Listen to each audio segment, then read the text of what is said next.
depende si lo vamos a ver en útero o lo vamos a ver en el ovario. Si lo vemos en el ovario, es la etapa de desarrollo folicular. Fíjense cómo va el estradiol aumentando a medida que se va acercando a la mitad del ciclo. ¿Ok? Ahora, si yo lo comparo con la gráfica de abajo, fíjense cómo FSH y LH también en la etapa menstrual va a estar muy bajita. Vamos a la segunda etapa. FSH comienza a incrementar su secreción. Ahí no se ve como que tan evidente, pero si fíjense cómo desde el día 5 más o menos hasta la mitad del ciclo, FSH va aumentando, ¿ok? Progresivamente, y a la mitad del ciclo ella también se eleva. ¿Y con qué va de la mano eso? ¿Cómo? Con un aumento de la producción del estradiol. ¿Ok? Entonces, FSH induce el desarrollo folicular. ¿Cuál va a ser la respuesta? Que esas células foliculares van a producir estradiol. ¿Ok? Al mismo tiempo, vemos como la curva celeste, que es arriba, es progesterona. Fíjense, tanto en la etapa menstrual como en la etapa de desarrollo folicular, en esa fase de desarrollo folicular, progesterona está bajita. Está bajita, ¿por qué? Porque LH también en esa primera etapa es baja. LH va a empezar, como lo vemos en la lámina, fíjense, ya 12 más o menos, hace el pico, ¿ok? Y ese pico va acompañado de una elevación, como se ve en la curva de arriba, de la producción de progesterona, ¿ok? Se produce la ovulación en la mitad del ciclo. Entonces, gracias precisamente a ese pico de LH en conjunto con la FSH, hay una acción sinérgica de ambas. Luego viene la tercera etapa. Si la vemos en la parte si la vemos en el endometrio, se llama como etapa secretora, ¿ok? O secretora, en donde el endometrio va a empezar a engrosarse, va a empezar ya en la primera etapa, gracias al estriol, el endometrio que se cayó en la etapa menstrual, gracias a los estrógenos, va a comenzar a formar el estroma del endometrio. ¿Okay? Se va a regenerar el estroma endometrial. ¿Okay? Y luego, cuando viene progesterona va a empezar a aumentar la vascularización del endometrio, va a empezar a hacer que esas células del endometrio se llenen de glucógeno y el endometrio se va a tornar en un endometrio turgente, ¿okay? Que va a permitir recibir el óvulo fecundado. Entonces, por eso es que en la etapa secretora, fíjense, junto con la elevación del LH, vamos a encontrar la elevación también de la progesterona. ¿Ok? Aquí viene la participación de que aquel ovocito, aquel folículo que se rompió, ¿ok? Aquel folículo que se rompió va a empezar a tomar el comando. Se va a empezar a luteinizar por el efecto de la LH. Esas células de ese folículo que se rompió van a tomar el comando de la producción de progesterona. ¿Okay? Porque ellas sufren un proceso, o sea, esas células sufren un proceso de luteinización, ¿ok? Y gracias a esa progesterona, gracias a ese cuerpo lúteo que se formó, entonces el endometrio en la tercera etapa del ciclo sexual femenino, el endometrio se va a estar todo turgente, todo preparado para que si la mujer queda embarazada y se fecunda el ovocito secundario, se forma el huevo o cigoto, entonces pueda implantarse. ¿Ok? Entonces, por eso es que yo no puedo interpretar las hormonas sexuales femeninas si yo no sé en qué momento tomé la muestra, ¿okay? Si yo no sé la edad también, la edad digamos que si es una niña de 6 años y se la llevan a la consulta porque le empezó a crecer el botón mamario. Si le empezó a crecer el botón mamario, quiere decir que tiene niveles de estrógeno circulantes. ¿Okay? Y eso no es normal. A los 6 años, la mujer a los 6 años tiene que tener sus mamas planas. ¿Okay? Porque ya creo que se los había dicho en la clase anterior, que el signo físico de inicio de pubertad en la mujer es la telarquia, el crecimiento del botón mamario. No se les puede olvidar, la telarquia se llama, que es el crecimiento del botón mamario. Si hay telarquia es porque el estradiol está estimulando el depósito de grasa en las mamas, está estimulando el estroma mamario, ¿ok? Para que si eso ocurre, se llama pubertad. Si ocurre antes de la edad fisiológica, es un signo de pubertad precoz. Entonces, si yo le mido las hormonas, yo tengo que saber qué edad tiene el paciente, ¿ok? En qué momento tomé la muestra, porque ya sabemos que tiene un comportamiento, unos valores diferentes de acuerdo a la etapa del ciclo sexual. Entonces, ese ciclo sexual femenino, mensual o ciclo menstrual, así lo dice Gaico, he tomado de Gaico, hace referencia a todos los cambios físicos que ocurren en el ovario, en el útero y en los otros órganos sexuales, porque también cambia, por ejemplo, el tamaño del útero, cambia el epitelio vaginal, responde a los estrógenos, dependiendo de la etapa del ciclo. El epitelio vaginal va cambiando por el efecto estrogénico. También los estrógenos actúan sobre las glándulas que están en el cuello uterino, ¿okay? Para que empiecen a producir cambios en el moco cervical, ¿okay? Entonces, todos esos cambios que ocurren tanto en el ovario como en el útero y en los otros órganos sexuales durante la etapa fértil de la mujer van a obedecer a todas esas variaciones cíclicas o rítmicas o periódicas en la secreción de hormonas femeninas. Es decir, que la secreción de hormonas femeninas y el ciclo sexual femenino tiene un patrón rítmico con una duración de 28 días en promedio, que puede ir de 20 días hasta 45 días. El ciclo sexual femenino entonces va a ser generado, o va a generar, mejor dicho, fisiológicamente, tiene dos consecuencias. La primera es la liberación habitual de un único óvulo mensual, que sabemos que en algunas ocasiones pueden liberarse más óvulos, y por eso esa es una de las razones de las gestaciones múltiples. ¿Okay? Y hay fármacos que se utilizan para inducir la ovulación que pueden producir la liberación de más de un óvulo, la maduración de muchos folículos, y que no solamente uno llegue a madurar completamente y a liberar el ovocito, sino que pueden haber varios. Uno de esos fármacos se llama citrato de clomifeno. ¿Okay? Y también eso es genética. Genéticamente hay mujeres que pueden tener liberar más de un óvulo al mes y en ocasiones tener gestaciones múltiples. Hay familias. Recientemente tuve una señora que había tenido gemelos y era su segundo gemelo. Y en su familia había también. ¿Qué dijo?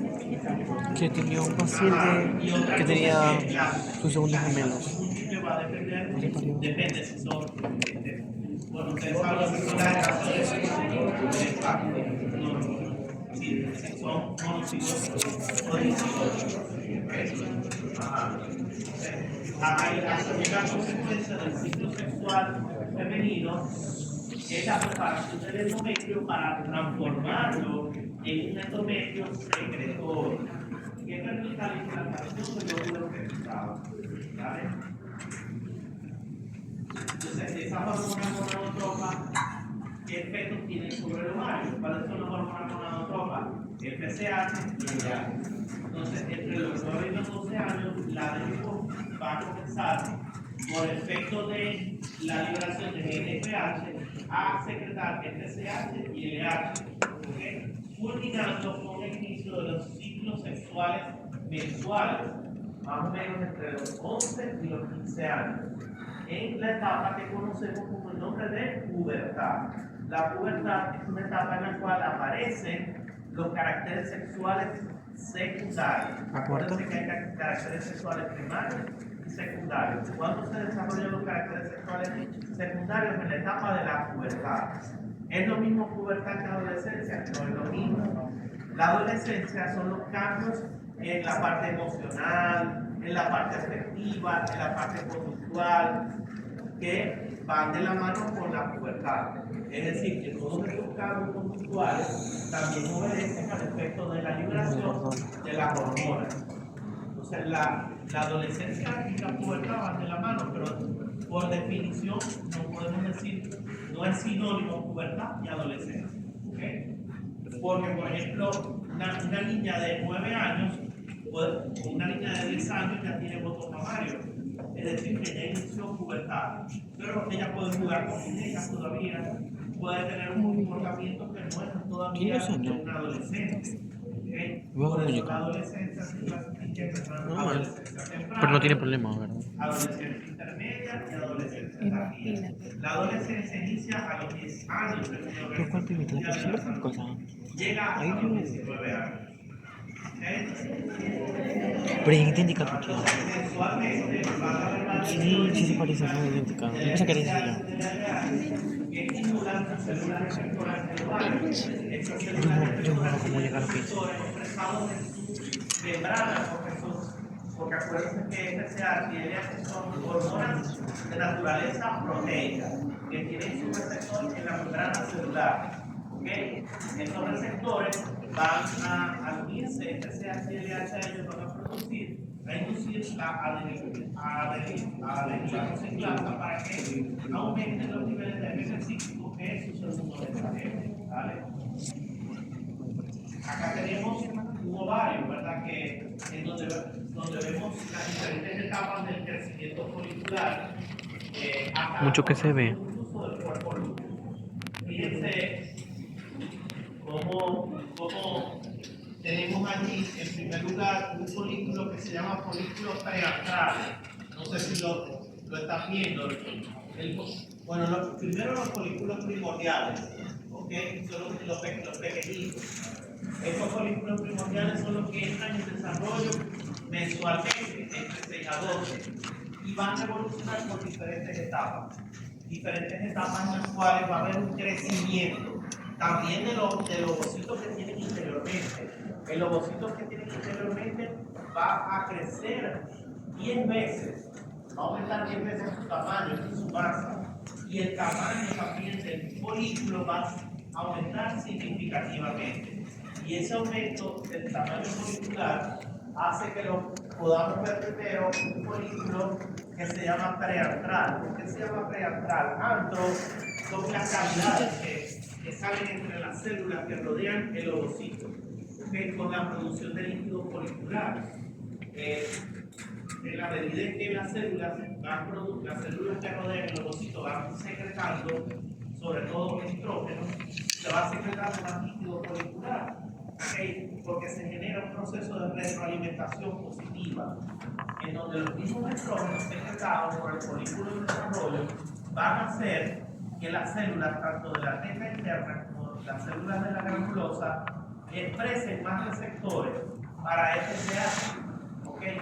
Haciendo que el folículo vaya creciendo de un folículo preantral a un folículo antral. Fíjense donde en el folículo antral ya hay una cavidad llena de líquido, un antro, y además de las células de la granulosa van a aparecer en la parte externa un grupo de células que se llaman células de la teca. Las células de la teca se van a subdividir, unas que van hacia afuera se llaman células de la teca externa y unas que van hacia adentro que se llaman células de la teca interna. Son las células de la teca interna las responsables de la producción de las hormonas, de los estrógenos. fíjense cómo van creciendo el folículo. En la medida que va creciendo el folículo, el óvulo va quedando como se va a ir como desplazando hacia el polo del folículo hasta que el folículo está bien maduro y se rompe. Y se espera el óvulo rodeado por una serie de células que conforman la famosa corona radiada. Posteriormente, que ha ocurrido la ovulación, fíjense cómo las células van a sufrir el proceso de luteinización. Se van a transformar aquí en un color amarillo porque fíjense cómo cambian ahí se ve, al liberarse el folículo, el óvulo del folículo maduro, fíjense cómo cambia el aspecto de lo que es el folículo, se transforma con un color amarillo y se le llama cuerpo lúteo. ¿Okay? Y ese cuerpo lúteo va a tomar el comando de la producción de ¿qué? De progesterona. Ahora, si no llega a ese óvulo, no llega a ser fecundado, ese cuerpo lúteo va a degenerar y va a formar ¿qué? El cuerpo alfa. Entonces, dale a la anterior. Entonces hay tres fases. Fase folicular, fase de ovulación y fase lútea. Entonces, fíjense, en la niña recién nacida, los folículos primordiales, tienen un nuevo de folículos primordiales, el óvulo va a ser rodeado por una sola capa de células que se llaman células de la granulosa. Esas células de la granulosa van a tener la función de nutrir a esos óvulos. Pero además, las células de la granulosa durante la infancia producen un factor inhibitorio del crecimiento del ovocito, del folículo, pues. Pero más que todo de la maduración del ovocito. Ese factor inhibitorio es el que detiene el ovocito en su meiosis, es decir, en lo que habíamos dicho, hace que el ovocito se detenga en esa profase, ¿ok? Se mantiene en estado primordial, detenido en la profase, hasta que llega la etapa de la pubertad, en donde FSH y LH comienzan el desarrollo folicular, siguiendo el eje hipotálamo y gonadal. ¿Sabes? Ok, entonces ese desarrollo folicular lleva una serie de etapas, en donde tenemos la primera etapa, un crecimiento moderado del óvulo, que aumenta de 2 a 3 veces su tamaño, desarrollo de nuevas capas de la célula de la granulosa, y a eso se le llama folículo primario. Posteriormente, una segunda etapa que ocurre a los pocos inicios del inicio del ciclo, y es una etapa en la cual van a comenzar a proliferar los folículos primarios y van a aparecer los folículos astrales y vesiculares, que ya dijimos que es cuando aparecen unas cavidades llenas de líquidos en su interior. Y en esta etapa, FSH y LH experimentan una elevación, como lo dijimos previamente, un ascenso de ligero a moderado, un ascenso que, como dijimos, es primero de FSH, ¿okay? En esta etapa la que primero asciende es FSH y precede a la elevación del LH. FSH entonces va a inducir el crecimiento mensual de 6 a 12 folículos primarios. FSH induce el crecimiento y proliferación rápida también de las células de la granulosa y de las células fusiformes que conforman el estroma ovárico. Estas células fusiformes que conforman el estroma ovárico van a agruparse, como lo dijimos, en capas que están por fuera o externamente a la capa de la granulosa, originando lo que se llama la teca. La teca tiene 2 capas a su vez, una teca interna que tiene características de ser células epiteliales y que es muy importante que recordemos que es la teca interna la responsable de elaborar los estrógenos y la progesterona. Y la teca externa va a formar una especie de capa de tejido conjuntivo que remite Suena a como los ciclos al folículo un producto de desarrollo. construcción, la teca. Cemento. El folículo astral, ya dijimos, Esas mujeres son muy y complicadas. secreta el líquido folicular, las células de la granulosa. Es un líquido rico en estrógenos, y estos estrógenos se van acumulando, haciendo que aparezca, este líquido se va acumulando, haciendo que aparezca una cavidad dentro del folículo en desarrollo. El desarrollo del folículo primario hasta el folículo astral va a depender de quién, de FSH. Ya lo hemos mencionado. El crecimiento acelerado de los folículos astrales va a generar unas cavidades mucho mayores, transformando el folículo astral en un folículo vesicular, que es más grande, que es más líquido. Ya en la medida en que se secretan los líquidos, más estrógenos, los estrógenos originan una retroalimentación positiva sobre las células de la granulosa, las cuales expresan más receptores para FSH, ¿okay? Para que haya más producción de estrógenos, crezcan más los folículos. ¿Vale? Entonces, ese desarrollo de los folículos vesiculares se debe a lo que estaba diciendo. La secreción de estrógeno hacia el interior del folículo ejerce una retroalimentación positiva que genera mayor formación y mayor número de receptores de FSH por parte de las células de la granulosa. De FSH hipofisaria y estrógeno en asociación van a estimular, por eso es que hay una sinergia de las dos, receptores de IAG también en las células de la granulosa, permitiendo su estimulación induciendo aún más un mayor crecimiento del folículo o una mayor secreción dentro del folículo. Entonces, la asociación de estrógeno más LH hipofisaria van a estimular las células de la teca interna, promoviendo la secreción por parte de las células de la teca interna. Al mismo tiempo que las células de la granulosa y las células de la teca van sufriendo cambios durante esta segunda etapa o esta etapa de desarrollo folliculares. No solamente cambian las células de la granulosa y la teca, sino que también el óvulo crece de 3 a 4 veces su diámetro. Porque eso, la cuñación atrapado, secuestrado por un cúmulo de células de la granulosa que lo empujan, como les decía, al polo del folículo, porque ya se está preparando para que venga el folículo maduro o el folículo de grano. Okay. El desarrollo de los folículos vesiculares se debe luego de una semana de crecimiento, un solo óvulo va a madurar. Y antes de la ovulación, 5 a 11 folículos restantes van a evolucionar formando los folículos atléticos. A ver, Un folículo no me digas de la cabeza. Por efecto de la retroalimentación intrínseca positiva que ya mencionamos. Buenísimo esta cámara. A 1.5 centímetros de diámetro. Y es el folículo maduro o folículo de grano. Y en el pico preovulatorio de LH, en sinergia con el FSH, y se da la ovulación, ¿okay?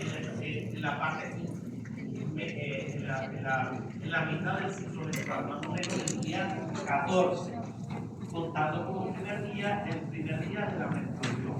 La pared externa del folículo forma como un montículo, como un relieve, como un cachico, digamos así, como una montañita, que se hincha, que en su centro va a aparecer una zona que va a ser muy delgada, muy vascularizada, y se va a romper. Esta zona se llama estigma. Como el folículo está tan lleno de líquido, el líquido folicular va a empezar a salirse por esa ruptura que sufre el estigma hasta que finalmente el folículo se rompe. Hay salida de líquido folicular y el óvulo va a expulsarse rodeado por miles de células de la granulosa que van a conformar la famosa corona radiada. Es decir, que la corona radiada son las células de la granulosa. Vamos. Okay. Entonces, para que ocurra la ovulación hay unos cambios preparativos previos. ¿Qué es necesaria? La LH. Es necesaria tanto para el crecimiento folicular final como para la ovulación. Más o menos 48 horas antes de que ocurra la ovulación, vamos a tener un aumento de la secreción de LH de 6 a 10 veces. Mucho que se ve. Más o menos 16 horas antes de que se produzca la ovulación. ¿Qué conjuntos con este se hace para actuar de manera cinética? ¿Cuál es el efecto específico que tiene la hormona luteinizante en la ovulación? La hormona luteinizante va a cambiar, va a convertir o va a transformar las células de la granulosa y de las células de la teca interna en células productoras de progesterona. ¿Ok? Y ese proceso se llama luteinización, disminuyendo el ritmo de secreción de estrógeno antes de la ovulación. Entonces, para que ocurra la ovulación, debe haber el tipo preovulatorio de LH que va a promover el crecimiento folicular rápido, va a disminuir la producción de estrógeno y va a transformar las células de la granulosa y las células de la teca interna, en vez de ser células productoras de estrógeno, van a transformarlas en células productoras de progesterona. Entonces allí comienza la producción de progesterona. ¿Cómo se produce la ovulación? La teca externa, fíjense que también tiene su función, aparte de actuar con una función de tejido conectivo, las células de la teca interna tienen lisosomas en su interior, que son capaces de liberar enzimas proteolíticas que van a digerir la cápsula folicular y van a actuar sobre el estigma para que se pueda romper. El crecimiento de los vasos sanguíneos en la pared del folículo obedece a las prostaglandinas. Las prostaglandinas van a actuar como vasodilatadores y junto con el aumento del líquido dentro del folículo van a hacer que el estigma se rompa y se empiece a pegar el líquido y se rompa el folículo y se produzca la ovulación. Entonces, esas prostaglandinas van a edematizar o a hinchar el folículo, va a degenerar el estigma, se va a romper el folículo y se va a expulsar el óvulo. Como lo vemos allá en la lámina, la hormona luteinizante va a generar la producción de hormonas foliculares, en este caso ya no van a ser estrógenos, sino progesterona. Y esto va a tener un efecto sobre las células de la teca externa que van a liberar enzimas proteolíticas colagenasas para debilitar la pared folicular o para romper la pared folicular por degeneración del estigma. Por otro lado, la misma progesterona va a producir una hiperemia, un aumento del flujo sanguíneo hacia el folículo y va a inducir también la secreción de prostaglandinas. Hay extravasación de plasma al folículo, hay tumefacción del folículo para romperlo y para que pueda expulsarse el óvulo. ¿Vale? Ok. Luego viene la fase lútea, después de la ovulación viene la fase lútea, donde se forma el cuerpo lúteo o cuerpo amarillo, en donde juega un papel fundamental, fíjense, el efecto positivo de la hormona luteinizante. Luego que se expulsa el óvulo, las células de la granulosa y de la teca externa se van a transformar en células luteínicas, ¿ok? Porque ya no van a producir estrógeno, ¿no? Progesterona. Aumentan de tamaño y también acumulan en su interior colesterol, porque acuérdense que el colesterol es el precursor de toda esta hormona esteroidea, se va a transformar en pregnenolona, luego en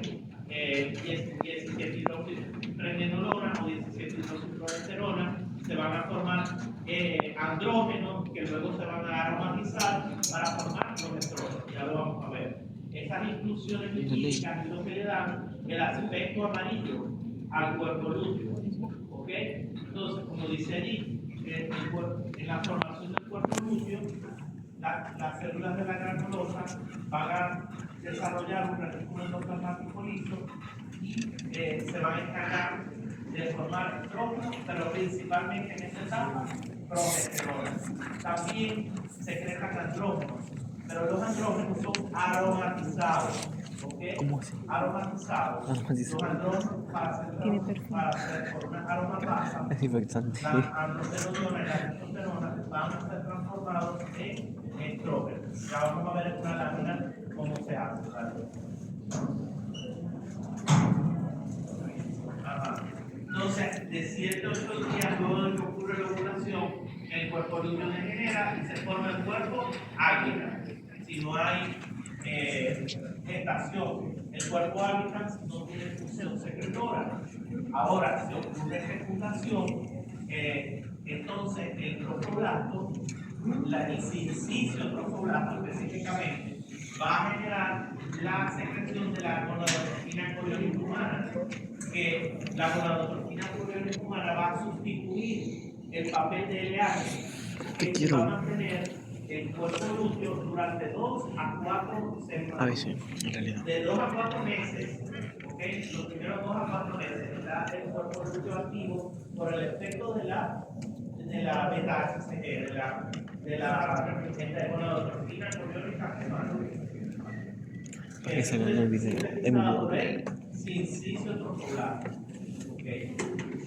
Ahora, vamos a ver las hormonas ováricas una por una, que ya las conocemos. Las hormonas sexuales ováricas más importantes, los estrógenos, es el estradiol.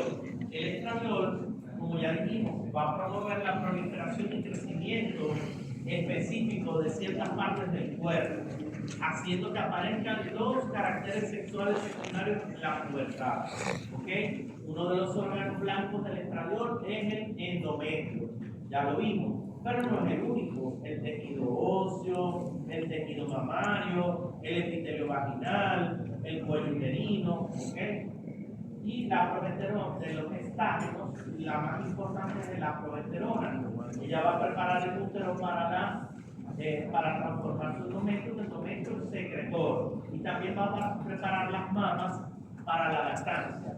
Los estrógenos van a formar el depósito de grasa en las mamas. Por eso las mujeres cuando entran en la pubertad empiezan a tener el crecimiento de las mamas, ¿okay? Porque también forman el estroma mamario.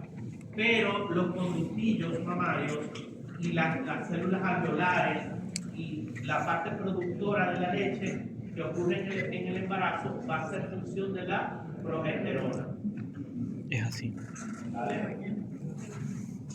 ¿Cuál es la química de las hormonas sexuales femeninas? Son secretadas en la mujer normal, no gestante, por los ovarios. También la corteza suprarrenal va a secretar pequeñas cantidades durante la gestación. Y es la placenta durante la gestación la que se encarga de secretar este tipo de hormonas. Acuérdense que la placenta no solamente tiene función de intercambio, sino que también tiene función de intercambio sino también de nutrición, sino también función endocrina. Los estrógenos en la mujer, ya lo mencionamos, el estradiol 17 beta, la estrona y el estriol. La estrona se forma en los tejidos periféricos a partir de quién? De los andrógenos que se secretan en la corteza suprarrenal. Y también las células de la teca producen estrona. Pero la estrona es mucho menos potente que el estradiol. Y el estriol es el estrógeno más débil. El estradiol es 80 veces más potente que el estriol. Y es un producto oxidativo del estradiol y de la estrona que ocurre en el hepático por mecanismos de coagulación y la ácido glucurónico. Ahí es que se eliminan estos estrógenos. Por eso las enfermedades hepáticas pueden producir un hiperestrogenismo. ¿Okay? El estradiol, entonces, es el estrógeno más potente. Los estágenos, la más importante es la progesterona y la 17 alfa hidroxiprogesterona. Una mujer normal no embarazada va a secretar cantidades mucho más altas o significativamente más elevadas de progesterona en la segunda etapa de su ciclo ovárico, ¿ok? Esta etapa en donde, esta etapa donde está el cuerpo lúteo comandante, ¿ok? Por eso si yo le tomo estrógeno, progesterona a una mujer, le pregunto cuándo fue su primera menstruación para ver si los valores de progesterona están elevados, se supone que debieron haberse tomado esas muestras después de la ovulación, ¿okay? Porque en la etapa en donde la progesterona está más alta y se supone que los estrógenos están más bajos. Ok, dale. Bueno, tienen la ruta de Zika, si ustedes más o menos la conocen cuando vimos las hormonas de la suprarrenal y ahora